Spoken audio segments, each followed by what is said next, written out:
Hey guys, Town RC1. This is my Raptor 250 2008, and I thought I'd do a review on it. I've had it for almost 2 years now. I got it the July after this spoiler actually came out. First off, I'll just show you all the upgrades I got on it. I got the GYTR graphics on it, as you can see there. And I got those custom made, those red monster stickers. I got black headlights on it. I got the Razor 2 Maxxis tires, which is probably the best upgrade I've done to it. It's got tons of traction now. Once again, GYTR graphics. Got that right there. New Scott grips. Rear tires. Got this is the nice thing about the Raptor 250 and then you're straight to your air filter, which I got a UNI air filter, and that is a really good air filter. That's about it I got for upgrades right this second. I do have a new rear grab bar coming and a new front grab bar coming, upgraded, and that'll be cool. I'll be getting that for Christmas.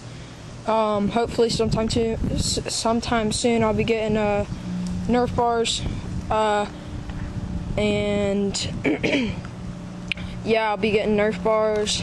That'll be really cool. Hopefully, probably in about a month or so, I'm going to be redoing this whole four-wheeler. All the A-arms and chassis and everything is going to be black. The shocks are going to be lime green. This centerpiece right here is going to be lime green. All the plastics are going to be black. I'm going to paint the hubs lime green right there. And we're going to basically just do a whole monster theme on this, and it's going to look really sick. I'm going to get the seat a different color. The lime green, I'm just going to do like stitching, lime green stitching. And yeah, it's going to be really sick. So now on to the review. I'm going to go ahead and start with all the good stuff about this. First off, this four-wheeler is light as crap, I can tell you right now. It is about 333 pounds. I believe that's dry weight. With the fuel and everything, it's close to 340. The upgraded tires are awesome on it. And they're a little worn down in the back from me riding on the road so much. I shouldn't do that with these tires, but another good thing about this is the suspension is really, really good.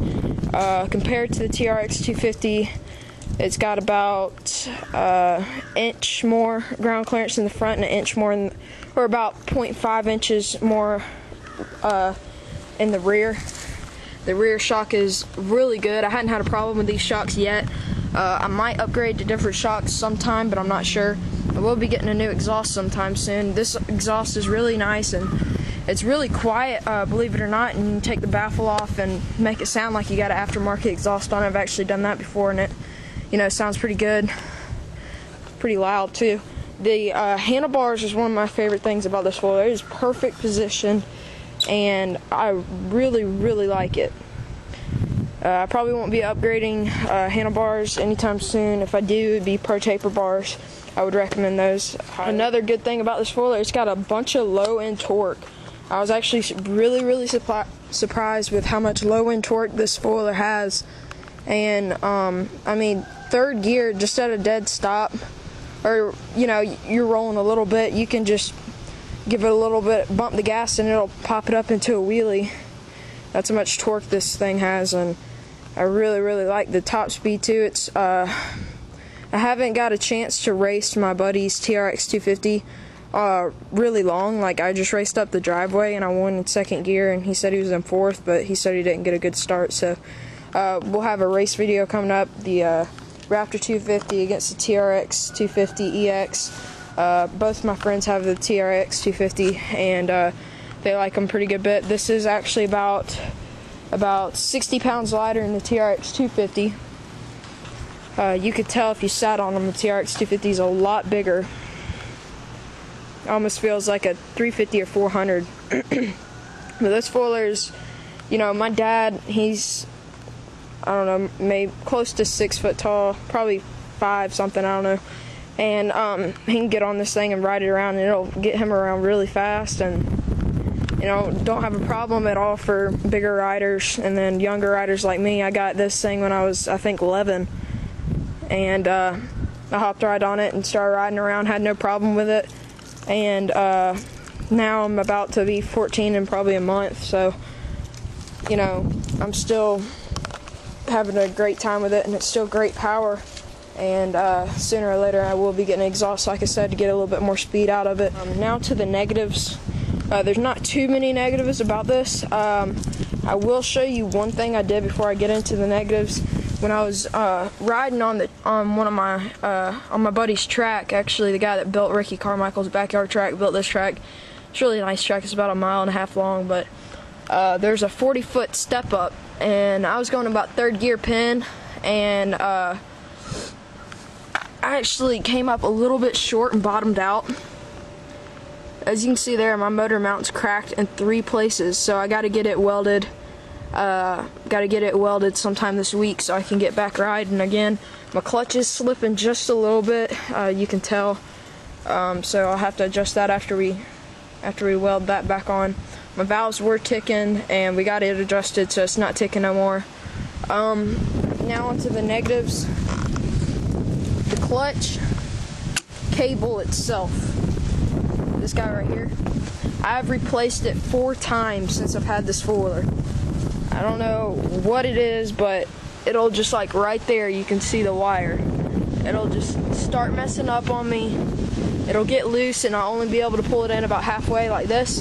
Then we'll have to readjust the clutch, and by that time the cable snaps. So, you know, each cable's about 30 bucks. When it first came out, it was about 60 bucks, so I had to replace it for $60 2 times. And then my second cousin works for Yamaha, or used to race for Yamaha, so he got me a good deal, and so now they're pretty cheap. But yeah, that is probably the biggest negative I've had so far on this, is that clutch cable, and that's about it. That and the stock tires. I went through the stock tires in about 6 months I had this thing. The first 6 months I had it, the stock tires completely just wore out, and it made me so mad. They were completely bald. It was insane how bald they were. So I went with the Maxxis Razor 2s. They're about $450, $500, I think. And so yeah, it was pretty good. But yeah, really, just them tires, they did go bald really, really quick. These tires I've had for about, yeah, right at 2 years, and I've worn the crap out of them, and they're still looking good. You know, from doing bicycles and stuff, it's take a lot off the side tread and stuff of it, but we are gonna flip the tire out, and that's the good thing about the Maxxis tires. I'm just gonna take the tire off the wheel and then flip it and then put it back on, so I'll have some more side bite, or a lot more side bite, I should say. Another thing about this, the skid plate. Actually, I think when I bottomed out, it just knocked the skid plate off, so I actually had to put it on the inside. It was on the outside, but I did have to put it back on the inside because it broke off. The rear skid plate's doing pretty good for me. I will be getting upgrade all skid plates. I don't know if I'm going to do on the A-arms or not, but I know I'm going to do the full center one and the rear in aluminum. The stock wheels are good. They're really, really light. I was actually surprised how much I could kick the foiler around. And yeah, just overall, this foiler is really, really great, and I would recommend it to any person getting into quad riding that's a teenager or whatever. You know, if I was 18 or 19 or 20, I wouldn't be going with the 250. It's just doesn't have a little bit more top speed as I would like, but I don't know, maybe sooner or later I'll do a big bore kit on it or something like that. I'm not sure. For now, I'm just gonna, you know, I'm getting the bumper in, I'm getting the rear bumper in, hopefully getting the Nerf bars and full exhaust system. Be redoing this whole thing into Monster Energy. Hopefully do a whole rebuild video, like series video on it. And this foiler just looks mean. Looks like it's going 100 miles an hour just sitting still. I mean, the bumper, the plastics and everything. Really, really cool. Here's that sticker I said I got custom made. Chrome on the outside, red on the end. Really, really sweet. The graphics are pretty good. As you can see there, I broke my tail light, so I just put a sticker over it, but it's still broken. My buddy ran into the back of me. But yeah, hopefully sometime in the next couple weeks I'll have some more riding videos coming up with me and my friends. I know on my birthday everybody's gonna bring their foil over and we're gonna be riding and stuff, so that'll be really, really good. Another thing I broke, y'all can see, is my heel guard. Them things suck, I don't like them at all, but I'll be getting aluminum ones of those. Or when I get the Nerf bars, it'll come with the heel guards. I'm just gonna get the full Nerf bars, so. But yeah, this spoiler is really nice. Always stays cool, doesn't overheat, as you can see right there. That's there. All I did for the headlights, I just got tinning film you can buy for about $5 on eBay, and then I just laid it over in the center, and then just got a hair blow dryer, heated it up, and then just got a credit card and smoothed it out. Now it looks a lot meaner with them black headlights. I'll just go ahead and crank it up here for you. The spoiler has not been cranked in a while because I've just been waiting for my chassis to get welded again, but hopefully I can get this thing started. It usually starts right up just like first time I hit it, but yep.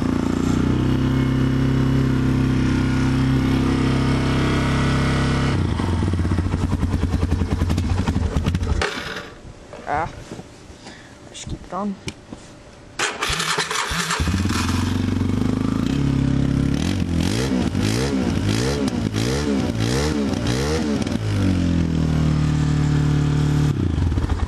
But yeah, I hadn't started this thing up in probably, I don't know, 2 weeks, and it's been 40 degrees over here and started right up. That's another great thing about the Raptor 250. It starts right up every single time you get on it.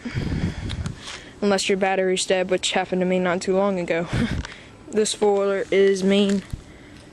And I got mine for $3,700.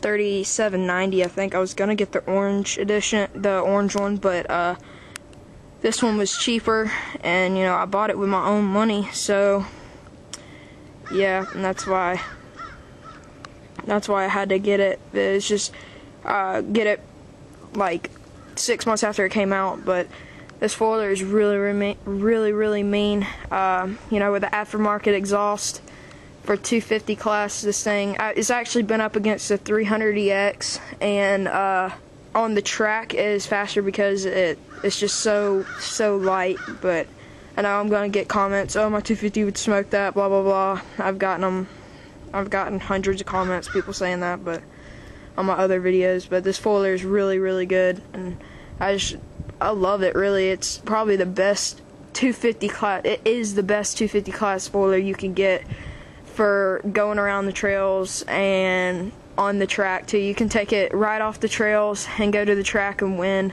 I mean, on the trails, this thing flies. You can look at my Raptor 250 video. It's already got like close to 6,000 views, and it's just, I mean, it's crazy. You know, the 250, the TRX 250 compared to this is really good. That's probably its closest competition. Just because it, you know, this one doesn't have reverse. That is another con that I forgot to tell you guys, that it didn't have reverse. But you know, this thing's so light you can just about pick it up and throw it around. But you know, this thing has a lot of torque, and you know, the black headlights just look really good. The TRX 250 does have shaft drive. This is chain driven, so that is another really good thing about it. But anyways, that is the review I got on my Raptor 250. Hope you guys enjoyed it, and just comment, tell me what you think about the review. Like the video, and then go subscribe to my channel. We got a lot more videos coming up of RC and ATV videos, and just stay tuned for more.